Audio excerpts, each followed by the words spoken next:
Hi. Busy si mama mga friends. Balik na po mi sa modular distance learning. So, kailangan mag-print na po ng mga modules. May nalang gani nga itong paglinog kay kanina nga daot. Medyo busy ka karon kay nag-prepare ka ng modules, nag-staple sa kanina nga modules.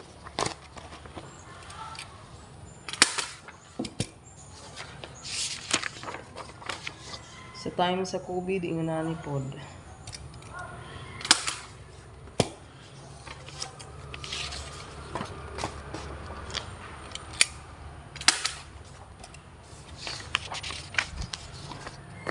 Preparing modules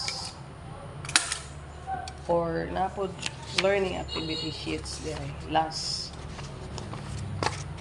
for week 5 and 6.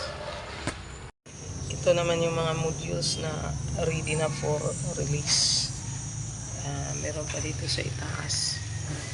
So, kailangan lang i-segregate yung iba.